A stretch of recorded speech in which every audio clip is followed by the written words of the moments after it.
Respected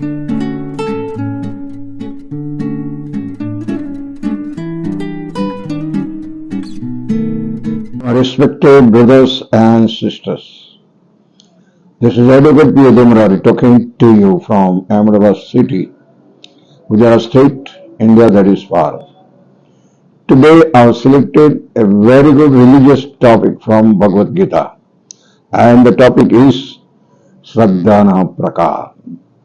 It's a very interesting topic.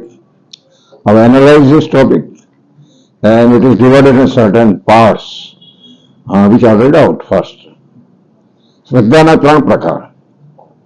એક સાત્વિક, બીજો રાજસિક અને ત્રીજો ત્રામસિક. આવા માણસોનો ખોરાક શું હોય છે? સત્વગુણી મનુષ્યનો ખોરાક, રજોગુણી મનુષ્યનો ખોરાક અને તમોગુણી મનુષ્યનો ખોરાક. આ ત્રણ ટોપિક કવર કર્યા છે. પછી યજ્ઞના પ્રકાર કેટલા હોય છે? ત્રણ પ્રકાર: સાત્વિક યજ્ઞ, રજોગુણી યજ્ઞ અને તામસિક યજ્ઞ. પછી તપ, જે એવા માણસો તપ કરે છે, તપના પ્રકાર કેટલા? પહેલું શારીરિક તપ, બીજું વાણીનું તપ, ત્રીજું મનનું તપ, ચોથું સાત્વિક તપ, પાંચમું રજોગુણી તપ અને છઠ્ઠું તમોગુણી તપ. પછી લોકો દાન પણ કરે છે, તો દાનના પ્રકાર કેટલા? પહેલું સાત્વિક દાન, બીજું રજોગુણી દાન, ત્રીજું તામસિક દાન અને છેલ્લે ઓમ તત્ સત. સફળ થવા માટેનું સર્વશ્રેષ્ઠ માર્ગ કૃષ્ણ ભાવના મૃત થવાનો છે. હવે આ બધાની વિગતવાર આપણે ચર્ચા કરીએ. પ્રત્યેક જીવ મૂળ રૂપે પરમેશ્વરનો અંશ છે, તેથી મૂળભૂત રીતે તે આ સર્વગુણોથી પર હોય છે. પરંતુ જીવ જ્યારે પૂર્ણ પુરુષોત્તમ પરમેશ્વર સાથેના પોતાના સંબંધને ભૂલી જાય છે અને બધું જીવનમાં ભૌતિક પ્રકૃતિના સંસર્ગમાં આવે છે, ત્યારે તે વિવિધ પ્રકારની પ્રકૃતિના સંગ દ્વારા પોતાની સ્થિતિનું નિર્માણ કરે છે. આપણે જાણીએ છીએ સંગ તેવો રંગ. પરિણામે પ્રાપ્ત થતી કૃત્રિમ શ્રદ્ધા તથા અસ્તિત્વ કેવળ ભૌતિક હોય છે.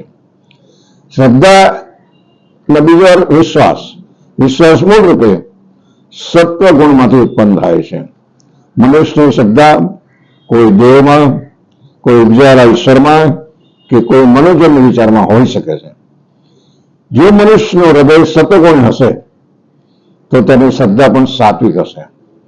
જો તેનું હૃદય રજોગુણી હશે તો તેની શ્રદ્ધા પણ રજોગુણી હશે. અને જો હૃદય તમોગુણમાં સ્થિત હશે તો તેની શ્રદ્ધા પણ તામસી જ હશે. આ રીતે આપણને આ જગતમાં વિવિધ પ્રકારની શ્રદ્ધાઓ જોવા મળે છે અને વિવિધ પ્રકારની શ્રદ્ધાઓને અનુસરી વિવિધ પ્રકારના ધર્મ હોય છે.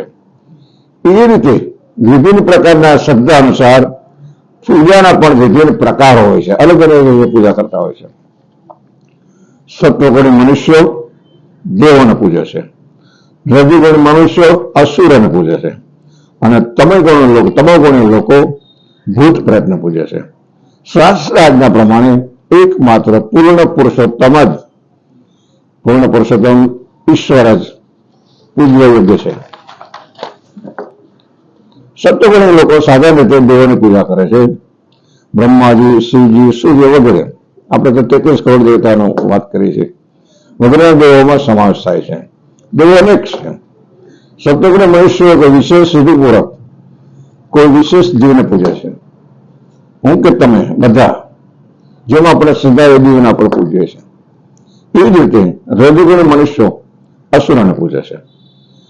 એક દાખલો સરસ છે. બીજું વિશ્વ થયું ત્યારે કલકત્તાનો એક માણસ, આશ્ચર્ય થશે, હિટલરની પૂજા કરતો હતો. કેમ? જયારે બીજું ચાલ્યું હિટલરના હિસાબે, તો એ કાળા બજારમાં, બ્લેક માર્કેટમાં અઢળક ધન કમાયો હતો. તો એની એવી સજા બેઠો કે હિટલર યુદ્ધ કર્યું, યુદ્ધ આખા વિશ્વમાં માટે હું કમાવાનું, તો કાળા બજારમાં આટલું કમાત નહીં. તો અંતે તો આપણે ભગવાનના લક્ષ્મી પૂજા કરીએ, ગમે તે પૈસા કમાવા માટે કરીએ, તો હિટલરની પૂજા કરું. એટલે આ રીતે માનસિક રીતે માણસ અલગ રીતે વિચારતો હોય છે. એવી રીતે જે લોકો રજોગુણી તથા તમોગુણી હોય છે, તો સામાન્ય રીતે કોઈ જોરાવર મનુષ્યને ઈશ્વર તરીકે પાવરફુલ માણસને પસંદ કરી લે છે. તો એમ માને છે કે કોઈ પણ વ્યક્તિને ઈશ્વરની જેમ પૂજી શકાય છે અને સમાન ફળ પામી શકાય છે. રજોગુણી માણસો આવે ઈશ્વરને સર્જે છે તથા પૂજે છે, અને જે લોકો તમોગુણમાં અંધકારમાં રહેલા હોય છે તો પ્રેતોને એટલે કે ભૂતને પૂજે છે. કેટલીક વાર લોકો મૃત માણસની કબર પર પૂજન કરે છે, જાતે સેવા પર તમોગુણી કહેવાય.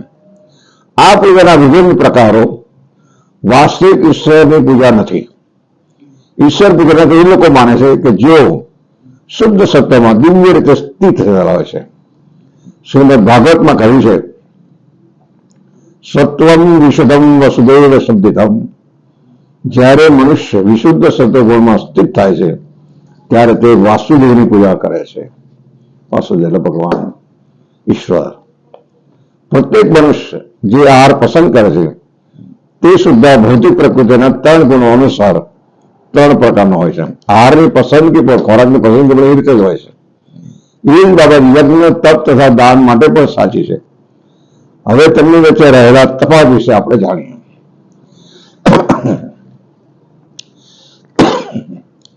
એક, સત્વગુણી મનુષ્યનો ખોરાક. સત્વગુણી મનુષ્યનો ખોરાક કેવો હોય? જે અન્ય ઓળકાર આપણે કહેવત છે, જે અન્ન સત્વગુણી મનુષ્યને પ્રિય હોય છે તે આયુષ વધારનાર, જીવન શુદ્ધ કરનાર અને બળ, સ્વાસ્થ્ય, સુખ તથા તૃપ્તિ આપનારો હોય છે. આવું અન્ન રસયુક્ત, સ્નિગ્ધ પોષણ કરનારું તથા હૃદયને ભાવે એવું હોય છે. રજોગુણી મનુષ્યનો ખોરાક. રજોગુણી મનુષ્ય કેવું ખાય? એમની પસંદગી શું હોય? અતિશય કડવું, ખાટું, ગરમ, તીખું, લુખું તથા બળતરા કરનારું અન્ન રજોગુણી મનુષ્યને પ્રિય હોય છે. આવા અન્ન એની ઇફેક્ટ શું હોય? દુઃખ, શોક તથા રોગ ઉત્પન્ન કરનારા હોય છે. એટલે તમોગુણી મનુષ્યનો ખોરાક કેવો હોય છે? ભોજન કરવાના 3 કલાક પહેલા રાંધેલું, સ્વાદ વિહીન, બગડેલું તથા દુર્ગંધ મારતું, એઠું તથા અસ્પૃશ્ય વસ્તુઓનું બનેલું એટલે કે માંસ મટન ભોજન તમોગુણી લોકોને પ્રિય હોય. આયુષ્ય વધારવું, મન શુદ્ધ કરવું તથા શરીરમાં શક્તિ ઉત્પન્ન કરવી એ આહારનો આશય છે. આપણે આહાર એટલા માટે કરીએ છીએ. તેનો આ જ એકમાત્ર ઉદ્દેશ છે. પ્રાચીન કાળમાં ઋષિગણોના સમયમાં વિદ્વાન પુરુષોએ એવા ખાદ્ય પદાર્થો પસંદ કર્યા હતા કે જે સ્વાસ્થ્ય તથા આયુષને વધારનારા છે. મને યાદ છે, મેં એકવાર વાંચેલું ધર્મ સંદેશમાં કે પરશુરામ ભગવાને આપણને ખેતી કરતા શીખવાડ્યું. ઘઉં, જવ આ બધું એમને આપણને શીખવાડ્યું કઈ રીતે ઉત્પન્ન લેવાય, અને શરૂઆત જામનગરથી કરેલી. આમ એકવાર ધર્મ સંદેશ વાંચેલો, બહુ ટાઈમ છે. જેમ કે દૂધની બનાવટો, ખાંડ, ચોખા, ઘઉં, ફળ અને શાકભાજી, સત્વગુણી મનુષ્યોને આ ખાદ્ય પદાર્થો બહુ પ્રિય હોય છે. બધાને દૂધ ભાવે છે, ચોખા ઘઉં આપણે ખાઈએ છીએ, ફળ ખાઈએ છીએ, શાકભાજી ખાઈએ છીએ. આ સત્વગુણી મનુષ્યનો ખોરાક હોય છે. આપણા ખોરાકમાં રોજ આ હોય. શેકેલું ધાન્ય તથા ગોળ જેવા અન્ય કેટલાક પદાર્થો સ્વાદિષ્ટ ન હોવા છતાં દૂધ અથવા અન્ય પદાર્થના મિશ્રણથી સ્વાદિષ્ટ થઈ જાય છે. ગોળની લાપસી કરો, લાડવા કરો તો સ્વાદિષ્ટ થઈ જાય છે. તે પદાર્થ સાત્વિક છે. આ સર્વ ખાદ્ય પદાર્થો પ્રકૃતિથી શુદ્ધ હોય છે. તેઓ માંસ તથા મદિરા જેવા અસ્પૃશ્ય અનટચેબલ પદાર્થોથી સર્વતઃ ભિન્ન હોય છે. પશુઓ દ્વારા જે ચરબી પ્રાપ્ત થાય છે તે સાત્વિક પુરુષો ખાતા નથી. પ્રાણી જેને ચૂર કહે. હવે આપણા ચરબી જોઈએ જીવનમાં તો ચરબી ક્યાંથી મળે? જે માંસ મટન ખાય છે એમને ચરબી એમાંથી મળે, ઢોરમાંથી. આપણે ચરબી ક્યાંથી લેવાની? વી આર નોટ ફૂલ. તો આપણે બી એનો રસ્તો છે, બહુ સરસ રસ્તો છે. પ્રાણી જેમને ચરબી દૂધ રૂપે ઉપલબ્ધ છે, અને દૂધ સમસ્ત ખાદ્ય પદાર્થોમાં અત્યંત અદ્ભુત ખાદ્ય પદાર્થ છે. It is scientifically proven that milk is a perfect food. Milk સિવાય કોઈ પરફેક્ટ ફૂડ નથી. એની અંદર બધા તત્વો આવેલા છે. દૂધ, ઘી, માખણ, પનીર તથા એવી જ અન્ય પેદાશો દ્વારા આપણને પ્રાણી જેટલી ચરબી એવા રૂપમાં પ્રાપ્ત થઈ જાય છે કે જેથી નિર્દોષ પ્રાણીઓની હિંસા કરવાની રહેતી નથી. આ તો માત્ર પાર્શ્વી મનોવૃત્તિના કારણે જ પશુ હિંસા થાય છે. તો ચરબી માટે પશુ હિંસા કરવાની જરૂર નથી. ખોરાક માટે પશુની હિંસા કરવાની જરૂર નથી. There are strong alternatives available to us and they are healthy too. તમે માંસ મટન ખાશો તો 40 વર્ષે દવાખાનું તમારે શરૂ થઈ જશે. You can analyze. મેં તો જોયું છે, નજર જોયું છે. જરૂરી ચરબી પ્રાપ્ત કરવાની સભ્ય પદ્ધતિ દૂધમાંથી પ્રાપ્ત થાય છે. પક્ષીઓ તો અમાનુષી છે. વટાણા, કઠોળ, દાળ, ઘઉં વગેરેમાં પુષ્કળ પ્રમાણમાં પ્રોટીન ઉપલબ્ધ છે. જે યજ્ઞ શાસ્ત્રોક્ત વિધિથી કરવામાં આવે છે, ફળની આકાંક્ષા રાખ્યા વગર લોકો દ્વારા કરવામાં આવે છે તે સાત્વિક યજ્ઞ કહેવાય છે. જે યજ્ઞ અમુક દુનિયાવી લાભ માટે કે ગર્વ ખાતર લોકો મારા વખાણ કરે, વાહ કરે, નેતા બની ગયો, બહુ ભક્તિભાવવાળો માણસ છે, શો કરવા માટે જે યજ્ઞ કરવામાં આવે તેને રજોગુણી કહેવાય. જે યજ્ઞ શાસ્ત્રોક્ત નિર્દેશની ઉપેક્ષા કરીને, જે યજ્ઞ તમે શાસ્ત્રો નિગ્લેક્ટ કરીને, શાસ્ત્ર નહીં, આપણે તો વાહવા જોઈએ, બીજું કંઈ ના જોઈએ, પ્રસાદ વહેંચ્યા વિના, વેદ મંત્રનો ઉચ્ચાર કર્યા વિના, વિદેહ બ્રાહ્મણોને દક્ષિણા આપ્યા વિના અને શ્રદ્ધા વગર કરવામાં આવે તેને તામસિક યજ્ઞ કહેવાનું કોઈ ફળ ના મળે. આનાથી આશ્ચર્ય વૃત્તિ ઉત્પન્ન થાય છે અને તેનાથી માનવ સમાજનું હિત થતું નથી. હવે આપણે તપ વિશે વાત કરીએ. તપના પ્રકાર કેટલા? બહુ સરસ ટોપિક છે. શારીરિક તપ કોને કહેવાય? સાધુ, સંત, ગુરુજન, આપણા શિક્ષક હોય, ગુરુજન, બ્રાહ્મણો, બુદ્ધેવો, માતા પિતા, વડીલો, આ બધાનો આદર કરો અને પૂજન કરવું અને પરમેશ્વરની પૂજા કરવી એને પવિત્રતા લગ્નના બહારના જાતિ જીવન ભોગવવું જોઈએ નહીં. તે પવિત્રતા, સરળતા, બ્રહ્મચર્ય તથા અહિંસાનું પાલન કરવું એ શારીરિક તપ કહેવાય છે. Very tough. સત્યપ્રિય લાગે એવા હિતાવહ અને બીજાને ઉદ્વેગ ન પામનારા વચનો બોલવાની, કટુવચન ના બોલવા. આપણને અનુભવ છે કે જયારે ચૂંટણી ત્યારે લોકો કટુવચન બહુ બોલતા હતા, નેતાગીરી કરવા, અમુક લોકોના વોટ લેવા માટે, તથા વૈદિક ગ્રંથોનો નિત્ય પાઠ કરતા રહેવું એ વાણીનું તપ છે. વાણીનું તપ બહુ અઘરું છે. તમારી જીભ ઉપર કંટ્રોલ રાખવો જોઈએ. મનના તપ સંતોષ, સરળતા, ગંભીરતા, આત્મસંયમ તથા જીવનની શુદ્ધિ, આ સર્વ મનના તપ છે. મનને સંયમિત કરવું જોઈએ. મૌન પાડવું જોઈએ. જૈન મુનિઓ મૌન પાડે છે ને કંઈક બાકી.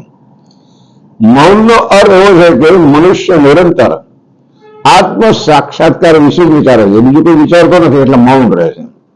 મનનો નિગ્રહ એટલે મનને ઇન્દ્રિય ભોગોમાંથી દૂર કરવું, તે થાય. પછી આવે છે સાત્વિક તપ. સાત્વિક તપ કોને કહેવાય? દુનિયાની લાભની ઈચ્છા ન કરનારા તથા કેવળ પરમેશ્વરમાં જ પડવાના મનુષ્યો દ્વારા દિવ્ય સભાપૂર્વક કરેલું એ 3 પ્રકારનું તપ સાત્વિક તપ કહેવાય છે. હવે રજોગુણી તપ. રજોગુણી તપ કોને કહેવાય? જે તપ દંભપૂર્વક તથા સત્કાર, સન્માન, પૂજા કરવામાં આવે છે, હાથ જોડે બધાના, તે રજોગુણી કહેવાય છે. તે ચંચળ તથા અશાશ્વત હોય છે. તે કદાપી સ્થિર સ્થાયી હોતા નથી. તમોગુણી તપ. મૂર્ખામીને વશે આત્મ ઉત્પીડન માટે અથવા બીજાઓના વિનાશ કરવા કે હાનિ પહોંચાડવા માટે જે તપ કરવામાં આવે છે તે તમોગુણી વાળો હોય છે. મૂર્ખામી કરી તપસ્યાના ઘણા દ્રષ્ટાંતો છે. આપણે ધર્મમાં દ્રષ્ટાંત, અમે લોકોને કોઈ દ્રષ્ટાંત આપવું નથી. જેમ કે હિરણ્યકશ્યપ જેવા અસુરોએ દેવોનો વધ કરવા તથા અમર થવા અતિ ઉગ્ર તપ કર્યું હતું. રાવણે પણ ઉગ્ર તપ કર્યું હતું. તેથી બ્રહ્માજી પાસે એવું જ કરે, કોઈ બ્રહ્માજી પાસે, કોઈ શંકર ભગવાન પાસે વરદાન માંગે છે. આ બધા ભોળા ભગવાન છે એટલે આપી જાય છે તપ કરીને. માગે તે આપો, પછી લોકોને તકલીફ થાય. પરંતુ અંતે તો તેનો પૂર્ણ પુરુષોત્તમ પરમેશ્વરે સંહાર કર્યો હતો. કોઈ અસંભવ વસ્તુ માટે તપ કરવું, અસંભવ, એના માટે તપ કરવું એ તો તામસિક તપસ્યા છે. તેમાં કોઈ શંકા નથી. હવે એ દાનના પ્રકાર. સાત્વિક દાન કોને કહેવાય? જે દાન કર્તવ્ય સમજીને કોઈ બદલાની આશા વિના યોગ્ય સ્થાને તથા સમયે અને આખા સુપાત્ર વ્યક્તિને અપાય તે સાત્વિક દાન કહેવાય. ગમે ત્યારે પુણ્ય ના કરાય. વૈદિક સાહિત્યમાં અવિચારીપણે દાન આપવાની ભલામણ થઈ નથી. વિચાર કરીને દાન કરવું, સુપાત્રને દાન કરવું. પછી ઘરે જઈને તરત નહીં કરવું, પોતાના બાળકોને ભૂખ્યા રાખીને દાન નહીં કરવાનું. That is your first duty. To yourself first. રજોગુણી દાન. જે દાન અમુક બદલાની અપેક્ષાથી અથવા કર્મફળની ઈચ્છાથી અથવા નામ મરજીપૂર્વક અપાય છે તે રજોગુણી દાન કહેવાય છે. કેટલીક વખત સ્વર્ગ પ્રાપ્તિ માટે દાન અપાય છે. કોઈ વખત કોઈ ઉપકારના દબાણને વશ થવા અથવા વડીલોના દબાણથી દાન અપાય છે. એવી ઘણી મર્યાદા ધર્માદા સંસ્થાઓ છે. એવી સંસ્થાને દાન આપે છે જ્યાં ઇન્દ્રિય ભોગ ચાલ્યા કરે છે, પવિત્રતા હોતી નથી. વૈદિક શાસ્ત્રમાં આવા દાન આપવાની ભલામણ થઈ નથી. આવા દાન રજોગુણી દાન કહેવાય છે. કોઈ પણ મળતું નથી. તામસિક દાન. જે દાન ગમે તેવી અપવિત્ર જગ્યાએ અનોચિત સમયે કોઈ કુપાત્રને, પાત્રતાના આવી વ્યક્તિને અથવા પૂરતું ધ્યાન તથા આદર અપાવીને અપાય છે. તમે દાન કરો અને આદર આપો. તમે આદર ના આપો, ફેંકતા દાન કરો, તે તામસિક દાન કહેવાય છે. નશો કરનારા તથા જુગારના વ્યસની લોકોને દાન આપવા માટે પ્રોત્સાહન અપાયું નથી. આવું દાન તામસિક દાન કહેવાય છે. ઓમ તત્સત. છેલ્લે સર્જનની શરૂઆતથી આ ત્રણ શબ્દો ઓમ તત્સત પરમ સત્યનો નિર્દેશ કરવા માટે પ્રયત્ન કરતા રહ્યા છે. આ ત્રણ પ્રતિકાત્મક અભિવ્યક્તિઓ બ્રાહ્મણો દ્વારા વૈદિક મંત્રોનું ઉચ્ચારણ કરતી વખતે તથા બ્રહ્મને સંતુષ્ટ કરવા માટે યજ્ઞ કરતી વખતે પ્રયોજવામાં આવતા હતા. પહેલાના જમાનામાં બ્રાહ્મણો યજ્ઞ કરતા હતા, ઋષિમુનિઓ યજ્ઞ કરતા હતા, ત્યારે બોલતા હતા ઓમ તત્સત. ઓમ તત્સત આ ત્રણ શબ્દો ખાસ કરીને પરમ સત્ય પૂર્ણ પુરુષોત્તમ પરમેશ્વરનો નિર્દેશ કરે છે. બ્રહ્મની પ્રાપ્તિ માટે યોગીજનો શાસ્ત્રોક્ત વિધિ પ્રમાણે યજ્ઞ, દાન તથા તપની સર્વ ક્રિયાઓને શુભારંભ હંમેશા ઓમથી કરે છે. બિગનિંગ. પરમ સત્ય એ ભક્તિમય યજ્ઞનું લક્ષ્ય છે અને તેને સત્ય શબ્દથી સૂચિત કરવામાં આવે છે.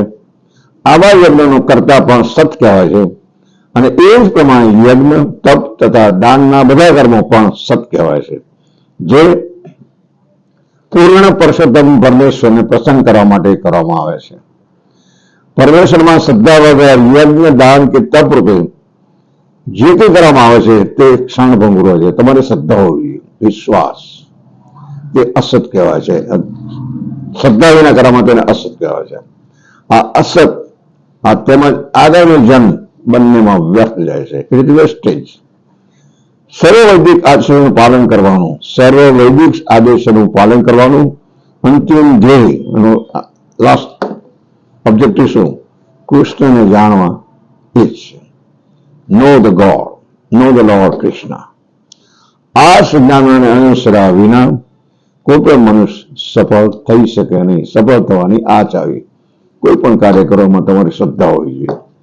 માટે આપણે કૃષ્ણ ભાવના અમૃત ગ્રહણ કરવું જોઈએ અને સફળ થવા માટે એ જ સર્વશ્રેષ્ઠ માર્ગ છે. શ્રી કૃષ્ણ શરણમ મમ. Hope you have enjoyed this video. Thank you very much for joining with us. We'll see you in the next video. If you are new to our channel, please subscribe it. Don't forget it. Just encourage me by that way. Share it, like it, and see you in the next video. Thank you. Thank you.